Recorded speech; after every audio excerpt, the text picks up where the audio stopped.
I drove to my son's first day at his father-in-law's company and saw him unloading trucks. In the July heat, his shirt soaked through, hands trembling under the weight of crates twice his size, while the man who promised him a future stood in the shade and smiled, like this was exactly where he belonged. That's all he's good for, his father-in-law said almost casually, as if he were commenting on the weather. The words didn't echo. They settled. Heavy, permanent. My son didn't argue. He didn't even look up at first.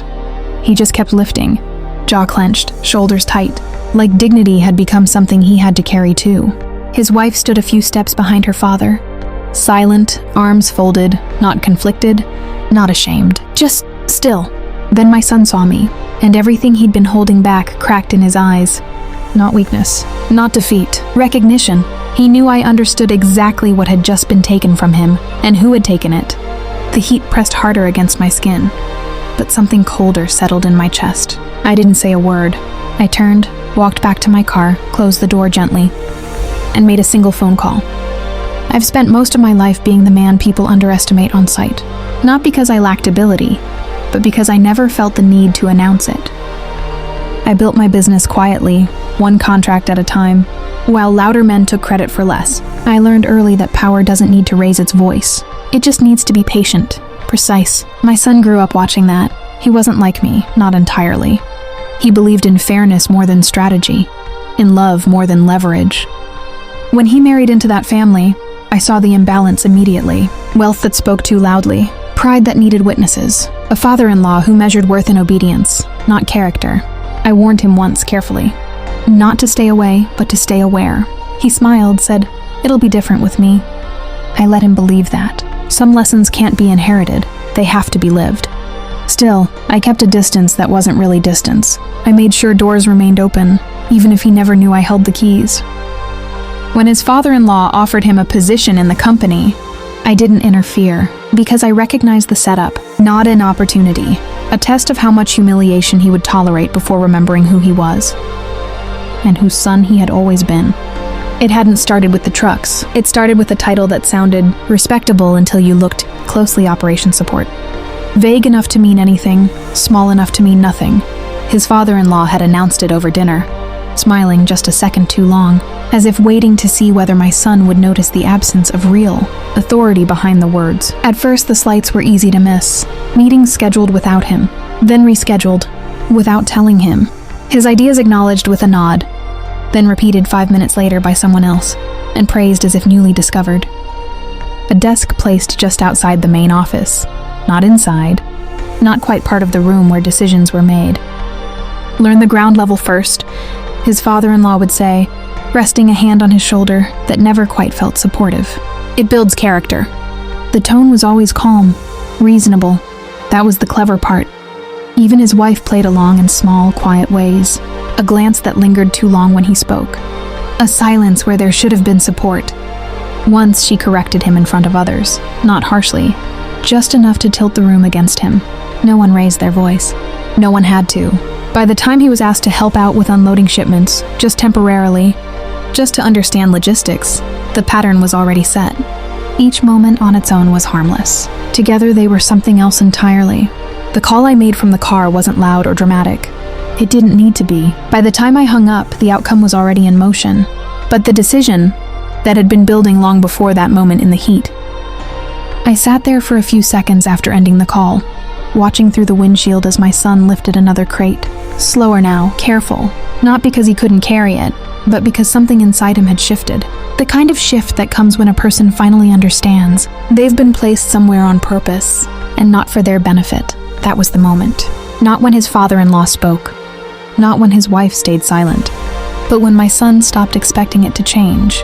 I stepped out of the car again, just long enough to meet his eyes across the distance. I didn't wave. I didn't speak. I simply held his gaze, steady, certain until he straightened slightly, as if remembering something he had almost forgotten, that he had a choice, that he was not alone. Then I left, because what needed to happen next didn't require my presence. It required timing, and for the first time since his marriage, I wasn't waiting to see how far they would push him. I had already decided how far this would go. I don't believe in reacting. I believe in positioning. By the time I reached my office, The pieces were already aligning, not because I rushed, but because I had built a life where one call meant something. Contracts, partnerships, quiet leverage accumulated over years of being overlooked. My son's father-in-law didn't own his success as completely as he thought. He relied on distribution agreements, third-party logistics, and a line of credit extended through a firm that trusted reputation more than noise. A firm that happened to know me well. Not socially, professionally, precisely. I didn't ask for favors. I presented facts, a compliance review that had been delayed, a set of operational discrepancies worth re-examining. Nothing fabricated, nothing exaggerated, just highlighted, brought into focus. At the same time, I reached out to a competitor, one that had tried, unsuccessfully, to enter the same market. They needed a foothold. I offered insight, timing, a door slightly open. Everything I did was clean, documented, justifiable. That's the difference between anger and control. Anger leaves traces. Control leaves outcomes. I never mentioned my son. I never needed to. Because this was never about revenge in the way people imagine. It was about balance. And balance, when corrected properly, doesn't arrive with noise. It arrives with consequences no one can argue with. The changes didn't arrive all at once. They never do when they're done properly. 3 days later, a routine audit request landed on his father-in-law's desk. Polite, procedural, impossible to ignore. A week after that, a shipment was delayed at port over documentation that suddenly required closer inspection. Not denied, not rejected, just held. Phones started ringing more often in that office. Then contracts began to hesitate. A partner asked for revised terms. Another paused renewal, pending internal review. The line of credit tightened, not revoked. Just adjusted enough to make every outgoing decision feel heavier than it should. Through all of it, nothing pointed anywhere. No accusations, no conflict, just pressure. Building quietly from all sides. I drove past the site again one morning, slower this time. My son wasn't outside. He was standing near the office entrance, speaking to someone from management, his posture different, straighter, measured. Inside, through the glass, I caught a glimpse of his father-in-law. No longer smiling, just listening. That's how consequences look when they arrive correctly. Not loud, not dramatic, just undeniable. And for the first time since that day in the heat, the weight had shifted, away from my son, and exactly where it belonged. The unraveling was quiet, but everyone felt it. Managers who once echoed his father-in-law's opinions began choosing their words more carefully, glancing at one another before agreeing too quickly. Conversations that used to happen behind closed doors started including my son, first out of necessity, then out of recognition. Not because anyone announced it, but because competence has a way of becoming visible when pressure removes the noise. His father-in-law changed in smaller, more telling ways. The hand on the shoulder disappeared.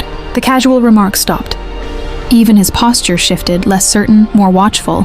He began asking questions instead of giving orders, measuring responses instead of dismissing them. Reputation, I've learned, isn't lost in a moment. It thins, until people stop believing in it the way they once did. At home, the silence grew heavier. My son's wife could no longer pretend not to see it. Distance replaced her certainty. Not dramatic arguments, just the slow realization that loyalty isn't proven in comfort, but in quiet moments when standing beside someone actually costs something. And my son? He didn't celebrate. He simply stood taller. That's why this matters. Because respect isn't given by titles or family ties. It's revealed under pressure. And when someone you love begins to lose themselves in silence, you either watch it happen or you remind the world exactly who they are. I didn't go back to that office again. There was nothing left there for me to correct. My son called a week later. His voice was steady, not triumphant, not bitter. Just clear. He told me he'd been offered a real position this time. One with authority, accountability, and a contract that finally matched his ability. I listened, then asked him a single question. Do you want it? There was a pause. Then he said quietly no. He had already accepted another offer, one he found himself on his terms.